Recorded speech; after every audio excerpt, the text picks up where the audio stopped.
परमेश्वर के वचन में लिखा हुआ है, भजन संहिता साम नंबर 46 वर्स 1 और 2 में लिखा हुआ है, परमेश्वर हमारा संस्थान और बल है, संकट में अति सहज से मिलने वाला सहाय। इस कारण हमको कोई भय नहीं, चाहे पृथ्वी पलट जाए और पहाड़ समुद्र के बीच में डाल दिए जाए। हम अपनी इबादत के शुरू करने से पहले हम प्रार्थना करें। अनुग्रहकारी पिता परमेश्वर, हम इस समय आपके कदमों में आते हैं, खास करके धन्यवाद देना चाहते पिता आज के इस खास दिन के लिए प्रभु, जो आपने हमारे जीवन में जोड़ा। ये पवित्र दिन है, जय का दिन है।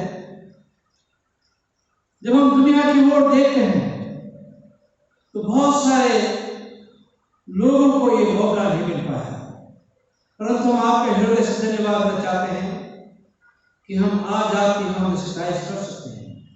मेरे प्रभु, मेरी प्रार्थना है कि आपकी उपस्थिति इस जगह पे हो, और जो कोई ऑनलाइन आज तेरे वचन को सुनते हैं, इस इबादत में शरीक होते हैं, प्रभु उन सबको प्रभु आप आशीषित करें, उनके परिवारों को आप आशीषित करें, उनकी समस्याओं को दूर करें, परेशानी को दूर करें, और जीवन में जितने तूफान आ रहे हैं या आते हैं, उन सबको प्रभु अपनी उपस्थिति से आप समाप्त कर दें। हम आज की इबादत को प्रभु आपके हाथ में रखते हैं। ओ प्रभु, आप हम सबसे बातचीत करें। इस दुआ को सुनना कबूल करें। आपके बेटे प्रभु यीशु के नाम से मांगते हैं, आमीन। हम कुछ कोरसेस को गाएंगे, कुछ कोरसेस हम लोग गाएंगे, और एक तो he is Lord, he is Lord, वो प्रभु है, प्रभु है। हमारा प्रभु बहुत सामर्थ्य परमेश्वर है, और वो परमेश्वर का धन्यवाद हो।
I will enter his gate with thanksgiving in my heart.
Oh, heaven is in my heart. Number 328.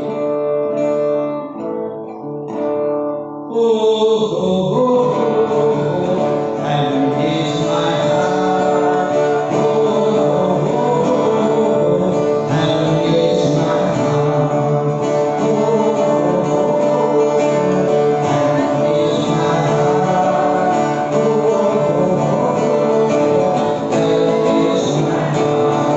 The kingdom of God is here. Heaven is my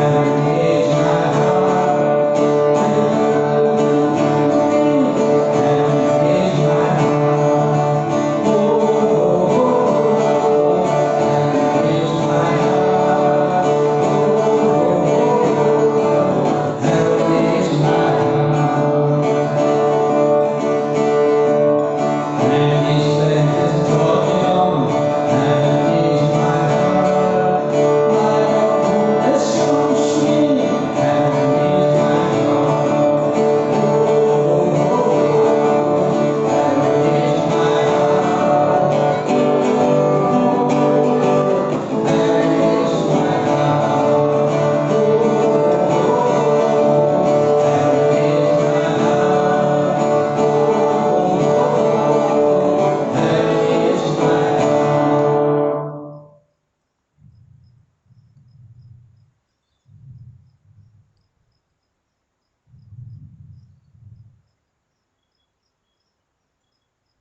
जमात में पवित्र स्थान ग्रहण कर लें और हम वचन से पाठ पढ़ेंगे। और वचन दिया गया है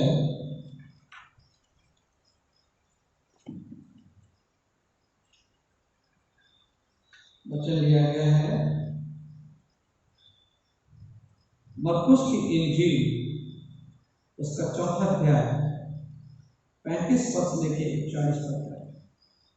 Gospel according to Mark chapter 4 from verse 35 to 41। मैं रिक्वेस्ट करूँगा मिस्टर मार्टिन से कि आके उस वचन को पढ़ें।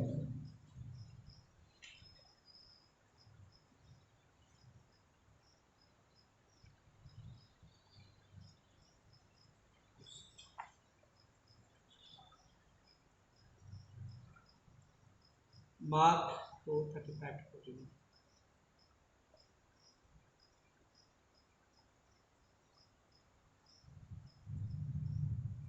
आज का पद दिया गया है मरकुस 4:35 to 41 वर्ष तक। वचन में इस प्रकार लिखा है, उसी दिन जब सांझ हुई तो उसने उनसे कहा, आओ हम पार चलें। और वे भीड़ को छोड़कर जैसा वे था वैसे ही उसे नाव पर साथ ले चले, और उसके साथ और भी नावें थीं। तब बड़ी आंधी आई और लहरें नाव पर यहाँ तक लगी कि अब वे पानी से भरी जाती थी, और वे आप पिछले भाग में गद्दी पर सो रहा था। तब उन्होंने उसे जगाकर उससे कहा, हे गुरु, क्या तुझे चिंता नहीं कि हम नाश हो जाते हैं? तब उसने उठकर आंधी को डांटा और पानी से कहा, शांत रहे, थम जा। और आंधी थम गई और बड़ा चैन हो गया। और उनसे कहा, तुम क्यों डरते हो? क्या तुम्हें अब तक विश्वास नहीं? और वे बहुत ही डर गए और आपस में बोले, ये कौन है कि आंधी और पानी भी उसकी आज्ञा को मानते हैं? ये प्रभु का सुसमाचार है। परमेश्वर का धन्यवाद हो। अब हम एक गीत गाएंगे और गीत का नंबर है 39। गीत का नंबर है 39। यीशु को मैं सब कुछ देता। ये किताब रखी हुई है आप यहाँ पे, एक नई किताब रखी हुई है, उसमें से आप देख लीजिए। हाँ 39। यीशु को मैं सब कुछ देता।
घर में होती हैं, उन बातों को दोहराया जाता है तो रात में नींद नहीं आती है, रातों की नींद चली जाती है। तो तूफान अपने आप में एक अलार्मिंग है, एक बहुत बड़ा खतरा है, इस तरह की आंधी आना, तूफान आना। तो हम यहाँ देखते हैं कि जब ऐसी आंधी और तूफान, ऐसी मुसीबतें आती हैं हमारे रास्ते में, हम क्या करें ऐसे में जो यीशु ने किया। आप कुछ तो कर नहीं सकते उसमें। अगर समुद्री तूफान में आप अंदर बैठे हैं, कोई आंधी तूफान आ जाता है तो आप कुछ तो कर नहीं सकते ऐसे समय में। अपने आप से उस आंधी तूफान से लड़ नहीं सकते हैं। ऐसे में जैसे यीशु ने किया, यीशु जो है शांति से बिल्कुल शुरू, बिल्कुल शांत होना चाहिए। जब आंधी और तूफान जीवन में आती हैं, परेशानियां जीवन में आती हैं, ऐसे समय में बिल्कुल शांत रहना। हालांकि बहुत मुश्किल काम है, जब परेशानियां आती हैं, मुसीबतें आती हैं, ऐसे में शांत रहना बहुत मुश्किल काम है। परंतु जब जीवन में आंधी और तूफान आती हैं, ऐसे में शांति ढूंढने की जरूरत है। प्रभु से कहने की जरूरत है, प्रभु मेरे मन को शांत कर, मुझे रास्ता दिखा कि किस तरह से मैं इस आंधी और तूफान से बाहर निकलूं। और आंधी और तूफान से सिर्फ यीशु ही बाहर निकाल सकता है। ये चेले जो हैं तूफान में हैं, अंदर नाव में हैं। हालांकि वे लोग एक्सपर्ट थे और उन्हें खतरा मालूम हो गया था, क्योंकि वो झील में काम करते थे, ये लोग मछुआरे थे और उन्हें मालूम था कि अगर ऐसी आंधी तूफान आती है तो उसमें मरने के अलावा कोई और चारा नहीं है, मरना ही मरना है, डूबना ही डूबना है। तो ऐसे में जो है वो लोग घबराए हुए थे। परंतु ऐसे में हमें क्या करने की जरूरत है? शांत रहने की जरूरत है, प्रभु से दुआ करने की जरूरत है कि प्रभु मुझे इस अंधकार से, मुझे इस परेशानी से, इस तूफान से निकाल। कई परेशानियां होती हैं जीवन में कई परेशानियां आती हैं और उनसे निकलना हमारे बस के बाहर होती है। जैसे जॉब संबंधी बातें, सेवाओं में भी जो है कभी कभी लोग इस तरह से हमें आंधी तूफान में घेर देते हैं, समस्याएं ऐसी घिर जाती हैं कि उससे बाहर निकलना बहुत मुश्किल काम होता है। मैंने भी जीवन में कई बार इस बात का एहसास किया और उस आंधी तूफान से खुद बाहर नहीं निकल सका, परंतु सिर्फ यीशु ही ने मुझे उस आंधी और तूफान से, उस परेशानी से बाहर निकाला। आज मैं आपको यही मैसेज देना चाहता हूँ कि जब कभी आप आंधी तूफान में गिर जाते हैं, परिवार की समस्याओं से गिर जाते हैं और नौकरी पेशा की समस्याओं से गिर जाते हैं और चीज़ों से आप एडमिनिस्ट्रेशन की समस्याओं से आप गिर जाते हैं, किसी भी प्रकार की समस्याओं से आप गिर जाते हैं, लोगों के बीच में आप रहते हैं और लोगों की उनके द्वारा समस्याएं लाई हुई हैं, उनसे गिर जाते हैं। ऐसे में सिर्फ यीशु ही हमें बाहर निकाल सकता है और यीशु जरूर बाहर निकालता है। और हम यहाँ देखते हैं कि यीशु बेसमेंट में सो रहे हैं और चेले डरे हुए हैं। क्या आपको मालूम नहीं, क्या यीशु को मालूम नहीं होगा? जो सब कुछ जानने वाला है, जिसने वो झील को भी बनाया, जिसने पूरी दुनिया को, कायनात को बनाया, क्या उसे ये मालूम नहीं होगा कि झील तो पानी में डूबने वाली है? और ये लोग डर गए और कहने लगे, गुरु क्या तुझे चिंता नहीं? यीशु को जगाते हैं कि बड़ा खतरनाक तूफान आया हुआ है और आप सो रहे हैं यहाँ पे। मरकुस 4:38 में लिखा हुआ है, मार्क 4:38 में लिखा है, गुरु क्या तुझे चिंता नहीं कि हम नाश हो जाते हैं, हम डूबने वाले हैं, हमारा जीवन बर्बाद होने वाला है? क्या आपको मालूम नहीं है? और चेलों ने वही किया। यीशु से कहा कि क्या आपको मालूम नहीं है हम डूबने वाले हैं, हमारा जीवन खतरे में है। बहुत ज्यादा ये लोग घबराए हुए थे। और तो ऐसे में जो है प्रभु यीशु वहां पे थे। जीवन में कभी कभी कई बार क्या होता है कि अचानक से सब कुछ अच्छा होता रहता है, अचानक से जीवन में बहुत अच्छा होता रहता है। पर अक्सर क्या होता है, अचानक से जीवन में आंधी तूफान आ जाती है और हमारा जीवन जो है बिल्कुल खतरे में आ जाता है। कभी बहुत हम खुश होते हैं और कभी दुख की घड़ियां भी जीवन में आ जाती है। ऐसे समय में क्या करना चाहिए? यीशु कहते हैं मत्ती की रचित सुसमाचार उसका 6 अध्याय उसके 34 पद में, gospel according to saint Matthew chapter 6 verse 34 में लिखा है, कल के लिए चिंता न करो क्योंकि कल का दिन अपनी चिंता आप कर लेगा। आज के लिए आज का दुख बहुत है, तो चिंता करने की जरूरत नहीं है। आप चिंता करके कुछ नहीं कर सकते। जब ऐसी आंधी तूफान में घिर जाते हैं, ऐसी परेशानी में घिर जाते हैं, तो आप कुछ नहीं कर सकते हैं। सब कुछ प्रभु के ऊपर छोड़ दो। जब आप कुछ कर ही नहीं सकते अपने लिए, जब कुछ आप उस समस्या का कुछ कर ही नहीं सकते हैं, तो चिंतित होने की क्या जरूरत है? अक्सर हम प्रचार भी करते हैं और हम खुद चिंतित हो जाते हैं, परंतु यहाँ पे साफ लिखा वचन में सॉल्यूशन लिखा है, चिंता मत करो, है ना? आज कल की चिंता खुदा खुद करेगा, आपको खुद ही हो जाएगी। तो आज का दिन तुम्हारे लिए बहुत है। तो in the middle of the storm of life learn to let Jesus be your peace factor. इन तूफान की घड़ियों में इस बात को सीखे कि यीशु ही हमें शांति दे सकता है और यीशु ही हमें उस तूफान से निकाल सकता है और कोई हमें उस तूफान से नहीं निकाल सकता है। You got to know God will never tell you to do anything dangerous without a way of escape. कभी कभी मैं कहता हूँ, जब हमने एक जगह जमीन ली थी और वहाँ पे हमने बड़ी दुआओं के साथ में वो जमीन ली थी एक जगह में, और क्या जगह कहलाती वो सिरपई की रास्ते पे, तो वहाँ पर हमने एक जमीन ले ली और उसके बाद उसका म्यूटेशन नहीं हुआ और बाद में हम ऐसे चक्कर में पड़ गए कि हमने कहा प्रभु हमने तो दुआ की थी,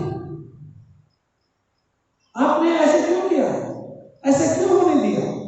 हमने लोगों से भी पूछा, लोगों ने भी पॉजिटिव जवाब दिया, इसका मतलब तो आपकी इच्छा थी, तो आपने हमारे साथ ऐसा क्यों होने दिया? और बाद में वो बात समझ में आई, और समझ में क्या आई कि उतना पैसा जो हमने उस समय तक इकट्ठा कर पाए थे, तो उतना पैसा जीवन में कभी इकट्ठा ही नहीं कर पाए। वो पैसा मिला, हालांकि थोड़ा बहुत खोया, और तो पैसा मिला, और उसके बाद उसकी हमने दूसरी जगह की। तो कभी कभी समस्याएं आती हैं और हर समस्या को खुदा जो है, हर बुराई को खुदा जो है भलाई में तब्दील कर देता है। हमें मालूम नहीं है कि आगे क्या होने वाला है, समुद्र में क्या दिख रहा है, चेलों को क्या दिख रहा है, कोई पकड़ने की कोई जगह नहीं, नाव में है और इधर उधर तूफान आ रहा है, वहां कुछ भी नहीं।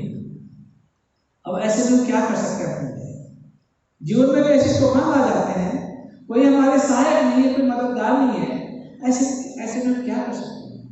कोई झूठा इल्जाम लगा दे, हम ऐसे में क्या कर सकते हैं? कोई झूठी अफवाह हमारे बारे में फैला दे, तो ऐसे में हम क्या कर सकते हैं? ऐसे में सिर्फ जो है यीशु का सहारा है और किसी का सहारा नहीं। कोई भी कभी कभी ऐसे समय में जो अपने होते हैं वो भी छोड़ देते हैं। यीशु के साथ में क्या हुआ? जब यीशु को पकड़ाया गया तो उसके अपने लोगों ने, जिन्होंने उसके भोजन खाया, उनके साथ में बैठ के, और जिन्हें चंगाइयाँ मिली और जो उसके संग संग रहते थे, जब वो पकड़ाया गया तो लोग भाग गए। यहाँ तक कि यीशु का खुद का चेला कहने लगा कि मैं उसे नहीं जानता, उसे नहीं जानता। एक लड़की कहती है अंकल पतरस अंकल तुम यीशु के साथ थे ना? बोला नहीं, मैं नहीं जानता। अक्सर क्या होता है कि लोग जो है कह देंगे कि हम उसके साथ थे, हम उसको जानते नहीं हैं, हम उसे पहचानते नहीं हैं, हमें मालूम ही नहीं था कि क्या होने वाला है। तो अक्सर लोग जो है साथ छोड़ देते हैं और ऐसा होता है कि जैसे कि हम समुद्री तूफान में पड़ गए और अब कोई सहारा नहीं है। परंतु जब कोई सहारा नहीं होता है तो हम अगर यीशु पे विश्वास करते हैं, यीशु से कहते हैं, यीशु ही हमें उस मुसीबत की घड़ी से निकाल सकते हैं। You got to know God will never tell you to do anything dangerous without escape. खुदा नहीं कहेगा कि तुम उस काम को करो जहां से वो छुड़ा नहीं सकता। अगर आपको खुदा ने कहा है कि उधर जाना है, वो करना है, तो उस जगह से खुदा आपको छुड़ाएगा। यीशु ने कहा था कि तुम उस पार जाओ, तो यीशु ने कहा, यीशु को मालूम था बीच में आगे तूफान आएगा, यीशु को मालूम था कि नहीं छुड़ाऊंगा। तो यीशु कभी ये नहीं कहेगा आपको करने के लिए कि आपको मजार में छोड़ दे और आपको परेशानी में छोड़ दे, जिससे वो निकालेगा नहीं, ऐसा वो कभी नहीं करेगा। तो यीशु कभी ऐसे काम नहीं करता। और यीशु जो है जब आप दुआ करते हैं, दुआ के साथ कोई काम करते हैं और चाहे आप खतरे में भी पड़ जाए, मुसीबत में भी पड़ जाए, ऐसे में सिर्फ यीशु ही जो है रास्ता निकालता है, यीशु रास्ता निकालता है। मरकुस 4:35 में लिखा है और वही यीशु ने कहा था कि शाम हो गई है तो तुम उस पार चले चलो, और उस पार जाने के लिए तैयार हो गए और रास्ते में आंधी तूफान आ गई। परंतु यीशु ने कहा और यीशु नहीं बताया। अक्सर हम कहते हैं, हे प्रभु मैंने दुआ की थी और ऐसा क्यों हुआ, मैंने ये दुआ की थी ऐसा क्यों हुआ। परंतु प्रभु जानता है कि प्रभु क्या करता है, और उस आंधी और तूफान में परमेश्वर ने मजबूर करना होता है। यीशु ये नहीं देखना होता। दूसरी बात जो मैं मेडिटेट कर रहा था इसमें, तो उस मेडिटेशन में निकल के आया कि उस आंधी तूफान में यीशु ने उन्हें रहने दिया, आंधी तूफान को आने दिया, ताकि ये लोग विश्वास में मजबूत हो। उन्हें इस बात का एहसास हो कि यीशु उनके साथ। यीशु ने अपने वचन में ये भी कहा, मैं तुम्हें अनाथ नहीं छोड़ूंगा, मैं तुम्हें अकेला नहीं छोड़ूंगा, है ना। जब यीशु ने ये कह दिया है तो कह दिया है, वो कभी हमें अकेला नहीं छोड़ेगा। यीशु हर समय हमारे साथ है। परंतु यीशु अपने चेलों के ईमान को देखना मांग रहा था कि इनका इतना ईमान मेरे ऊपर है, और ये लोग घबराए हुए थे और बहुत डर गए। इनके अंदर में ईमान की कमी हुई। वे यीशु के साथ बैठ के रोटी खा रहे, 2 मछलियां 5 रोटी में 5000 की भीड़ खा ली। क्या उन्हें मालूम नहीं था कि जो दुनिया में करता है, जो इतने बड़े मिरेकल कर सकता है, चमत्कार कर सकता है, क्या हमें मरने देगा या खुद मरेगा? यीशु को मालूम था, परंतु यीशु चाह रहा था कि ये ईमान में मजबूत हो। इनका कितना ईमान है, परंतु यीशु ने पाया कि इनके अंदर ईमान की कमी है, विश्वास की कमी है। हम लोगों के अंदर में टिकली तो है, अक्सर मेरे अंदर में भी ईमान की कमी हो जाती है, विश्वास की कमी हो जाती है। प्रचार करते हैं, सब कुछ करते हैं, परंतु ईमान की कमी है। मेरी बेटी अक्सर ये कहती है कि आप तो प्रचार करते हैं और आपके अंदर में वो विश्वास नहीं है, घबरा जाते हैं। तो ईमान की मजबूती यीशु चाहते हैं, परंतु हम ह्यूमन बीइंग हैं, हम कहीं ना कहीं कमजोर पड़ जाते हैं, कहीं ना कहीं कमजोर पड़ जाते हैं। परंतु आज मैसेज ये है कि हमें कमजोर होने की जरूरत नहीं है, क्योंकि यीशु हमारी नाव में सवार है, यीशु हमारे साथ है, हमारी नाव में सवार है, इसलिए हमें कमजोर होने की जरूरत नहीं है। तो यहाँ पे हम तो चेले जो हैं ये बहुत डरे हैं। अक्सर आजमाइशें आती हैं, हम लोग घबरा जाते हैं। और लिखा हुआ है 1 Corinthians 10:13 में लिखा है, तुम किसी ऐसी परीक्षा में नहीं पड़े जो मनुष्य के सहने से बाहर है, और परमेश्वर सच्चा है, वो तुम्हें सामर्थ्य से बाहर परीक्षा में नहीं पड़ने देगा, वरन परीक्षा के साथ निकास भी करेगा कि तुम सह सको। निकालने का रास्ता भी परमेश्वर निकाल देगा। इसका मतलब है अगर हम किसी परेशानी में पड़े हैं, यदि किसी तूफान में पड़े हैं, तो परमेश्वर ही वहां से निकलने का रास्ता है। क्या आपके साथ कभी ऐसा हुआ? यीशु ही निकालता है, परेशानी से निकालता है। इसलिए जो है हमें भरोसा करना चाहिए। इसलिए लिखित वचन में लिखा है कि trust the Lord with all your heart and rely not in your own understanding. अपने संपूर्ण मन से यहोवा को भरोसा करें और अपनी समझ का सहारा लें।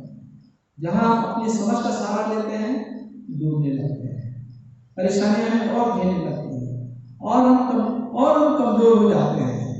इसलिए जो है याद रखें कि जब परेशानियां आती हैं, तो परेशानियों से निकलने का भी रास्ता नहीं तो यीशु परेशानी में पड़ने नहीं देगा, क्योंकि वो परेशानी से समझते हैं। और ऐसे में हमें पता चल जाता है कि हमारे कौन अपने हैं और कौन पराए हैं। अक्सर क्या होता है कि जब परेशानियां नहीं रहते हैं तो अपने पराए लगने लगते हैं। जो सही इंसान है वो गलत लगने लगते हैं, और जो गलत इंसान है वो सही लगने लगते हैं। जो झूठे हैं और जो ऐसी बातें करते हैं, वो बहुत अपने लगने लगते हैं, और जो सही बात बोल देते हैं वो आपके दुश्मन लगने लगते हैं। ठीक है, तो इसमें सही और गलत की परख हो जाती है। जब हमारे अंदर में आंधी और तूफान आती है, परेशानियां आती हैं, तो सही और गलत की परख हो जाती है कि कौन आपके अपने हैं और कौन पराए हैं, कौन आपकी मददगार है और कौन आपकी मददगार नहीं है। तो ये जो है यीशु दिखाना मांगता है। तो परेशानियां आती हैं, और इसलिए आती हैं कि हमें सबक सिखाएं, और परमेश्वर जो है परेशानी आती है उससे बाहर निकलने की भी वो हमें हिम्मत देता है। When you are facing in storm of life, God is not in heaven. खुदा के स्वर्ग में ऐसा नहीं है जब परेशानी आती है हाथ ला रहा हो, कुछ नहीं कर रहा हो, है ना, और क्या होने वाला है, और चुपचाप बैठ जाए, जो हो रहा है देखी जाएगी। हम तो परमेश्वर जो है देखता है ऊपर से, और उस परेशानी से जो है आपको उनको निकाल दे। तो आपकी चाहे कोई भी परेशानी हो, और उस परेशानी से परमेश्वर जो है आपको निकाल देता है। अब मैं मूसा के बारे में पढ़ रहा था। मूसा जो है मिस्र देश से जब मिस्रियों वहाँ से इजराइलियों को वहाँ से ला रहा था, कनान देश से जा रहा था, रास्ते में वो कुड़कुड़ाने लगे। इतना अच्छा खुदा का खादिम, उनके साथ खुदा रात में बादल के आग के खंभे की तरह, दिन में बादल के खंभे की तरह उनके साथ रहता था, और फिर भी कुड़कुड़ाने लगते कि हमें यहाँ मीट खाने को नहीं मिलती है। और 6 लाख लोग के साथ, अब 6 लाख लोगों के लिए मीट कहां से है? मूसा कहने लगा, प्रभु समुद्र की सारी मछलियां निकाली जाए तो भी पूरी नहीं पड़ेगी, और जितने जानवर हमारे पास है वो भी पूरे नहीं पड़ेंगे। और खुदा इस बात से बहुत गुस्सा हो गया, कहने लगा कि मैं इतना खिलाऊंगा इनको कि इनको खाने से घृणा होने लगेगी, खाने के दिल लगे लगेंगे, मैं इतना मीट नहीं खिलाऊंगा। 6 लाख लोग के साथ, और 6 लाख लोगों को खुदा ने मन्ना खिलाया। यहाँ 10 लोगों को खिलाना बड़ा मुश्किल हो जाता है, 6 लाख लोगों को खुदा ने मन्ना खिलाया रास्ते। तो खुदा जो है उन्हें लाया था, और खुदा जो है खुदा को मालूम था कि मुझे वो रास्ता निकालना है, और मुझे इन्हें खिलाना है, मुझे इन्हें पानी पिलाना है, मुझे इन्हें कनान देश तक ले जाना है। तो खुदा को मालूम था। तो यहाँ पे देखते हैं कि खुदा जो है हमारी मदद करता है। और दूसरा इतिहास उसका 16 अध्याय इसके नंबर पर लिखा है, देखो यहोवा की दृष्टि सारी पृथ्वी पर इसलिए फिरती रहती है कि जिनका मन उसकी ओर निष्कपट रहता है, उनकी सहायता में वो अपनी सामर्थ्य दिखा है। तो जब हम परमेश्वर देखता रहता है, अगर हमारा मन निष्कपट है और हमारा मन परमेश्वर की ओर लगा रहता है, तो परमेश्वर हमारे लिए रास्ता निकालता है और हमें उस परेशानी से निकालता है। और तब हम यहाँ पर देखते हैं कि चेले जो कह रहे थे कि प्रभु हम डूबने वाले हैं, मरने वाले हैं, और यीशु ने तुरंत उस तूफान को डांट दिया और वो तूफान शांत हो गया। वो कहने लगे कि ये कौन सी अथॉरिटी है कि इसने कहा और आंधी तूफान रुक गई। तो यीशु के अंदर वो ताकत है कि यीशु नाम में अगर हम कुछ मांगते हैं, यदि कुछ करते हैं, तो आंधी तूफान भी समाप्त हो जाती है, जीवन की समस्याएं समाप्त हो जाती हैं। इसलिए समय है कि हम यीशु के करीब आए, अपने गुनाहों से तौबा करें और जीवन में तमाम जो आंधी तूफान है, उन सारी आंधी तूफानों को यीशु दूर कर सकता है। हम लोग इंसान हैं, आंधी तूफान आती है और उन आंधी तूफानों से आपको नजात सिर्फ यीशु ही दे सकता है और कोई नहीं दे सकता है। परमेश्वर आप सबको बहुत आशीष करें। हम प्रार्थना करें। अनुग्रहकारी पिता परमेश्वर, हम इस समय आपके कदमों में आते हैं और धन्यवाद चाहते पिता इस वचन के लिए। तो मेरी प्रार्थना है कि हमारे अंदर जितने आंधी तूफान हैं, उन सारे आंधी तूफानों को आप दूर करें, पारिवारिक समस्याओं को दूर करें, नौकरी पेशा से जो समस्याएं हैं सारी समस्या को दूर करें, समाज के द्वारा जो समस्याएं हमें मिलती हैं और उन समस्याओं को करो, तूफानों को करो आप शांत करें। यीशु नासरी के नाम में उन सारे तूफानों को जो हमारे जीवन को घेरे हुए हैं, उन सारे तूफानों को यीशु नासरी के नाम से मैं टांग दूँ। वो तूफान हमारे जीवन से दूर करें। आप में तसल्ली दे, ताकत दें, ताकि सब करने हम विजय को प्राप्त कर सकें। इस दुआ को सुना करूँ आप पवित्र यीशु के नाम से आमीन। तो मैं अपने मन से अपनी जगह पे खड़े हो जाएं।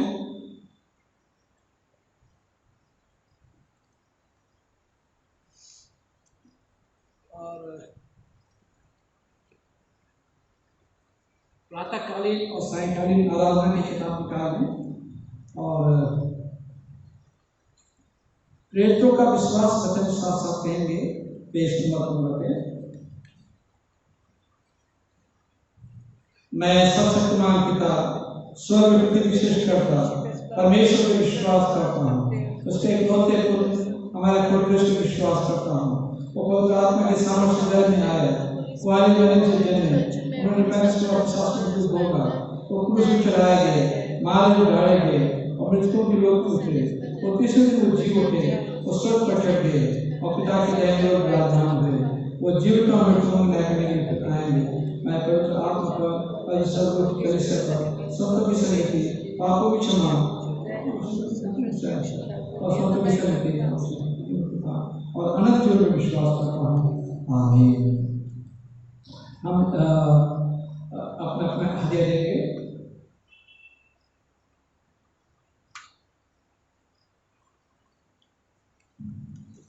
अपना अपना हदिया देंगे।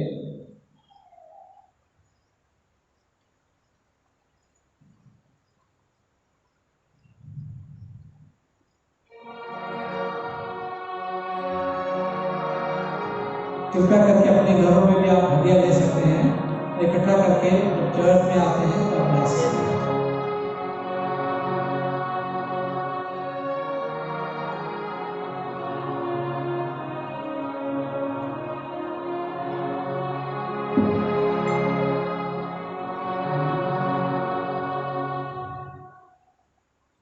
हम प्रार्थना करेंगे। अनुग्रहकारी पिता परमेश्वर, हम धन्यवाद देना चाहते हैं इस दान के लिए आपके बच्चों ने बड़ी श्रद्धा से आपकी खिदमत के लिए दिया है। इस दान पर प्रभु आपकी बड़ी बरकत हो। इस दान को प्रभु अपने राज्य की बढ़ोतरी के लिए इस्तेमाल करें। जिन्होंने दिया उन्हें 70 गुना, 100 गुना, 1000 गुना, लाख गुना और देना, ताकि उनके खजाने में से भरे पूरे रहे और हमेशा उनकी खिदमत के लिए, आपकी खिदमत के लिए उनके हाथ आगे रहें। खास करके मैं प्रार्थना करता हूँ अपनी चर्च के तमाम बीमार लोगों के लिए जो बीमार हैं, आप उन्हें चंगाई दें मेरे को भी, और जो किसी मुसीबत में है, आंधी तूफान में है, जीवन की समस्याओं में से घिरे हुए हैं, उसकी सारी समस्याओं को आप दूर करें। और ये कोविड है हमेशा दूर हो जाए, और हम अपने डायसिस के लिए, बिशप साहब के लिए, और अपनी चर्च ऑफ नॉर्थ इंडिया के लिए, church of south India, north Himachal, और तमाम जो पैरे चर्चेज हैं जो तेरी खिदमत में लगे हुए हैं, इन सब के प्रभु आपकी विशेष आशीष हो।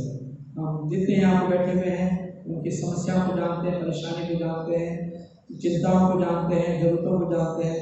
आप हम सब की जरूरतों, हम सब की जरूरतों को पूरा करें, चिंताओं को दूर करें, और इस दुआ को सुना कबूल कर आपके बेटे को यीशु के नाम से मांगते हैं, आमीन। प्रभु की प्रार्थना साथ में कहेंगे, आए हमारे बाप तेरे स्नान को है, तेरा नाम पाक माना जाए, तेरी बादशाह है, तेरे स्नान को दिए जीवन करेंगे, हमारे रोज को के हमें बख्श दे, जिसका सुंदर माफ करते हैं हमारे गुनाहों को माफ कर, हमें मायूस कर दे, बुराई से बचाए, क्योंकि बादशाह हमेशा तेरी है, आमीन। और पिता परमेश्वर का प्रेम, प्रभु यीशु का अनुग्रह और पवित्र आत्मा की सहभाग का विश्वास के साथ, और खास करके जितने लोग हम यहाँ पे हैं और जो जिन्होंने वचन सुना, इबादत में शरीक थे, उन सब के साथ पूरी विशेष के साथ आज में हमेशा है, आमीन। सलामती के साथ जाओ, खुदा से मोहब्बत करो और उसकी खिदमत करो, खुदा यीशु मसीह के वसीले से, आमीन। आप सबको मैं बताना चाहता हूँ कि हर शाम को 6:30 बजे यहाँ पे ऑनलाइन प्रार्थना सभा होती है, आप कर सकते हैं, आप ज्वाइन कर सकते हैं। लिंक आप सबके पास पहुँच जाता है, और एक ही लिंक है, जब से शुरू किया है एक ही लिंक है, और आपके पास लिंक होगा और आप लोग प्रार्थना में शरीक हो सकते हैं, अपनी प्रेयर रिक्वेस्ट दे सकते हैं।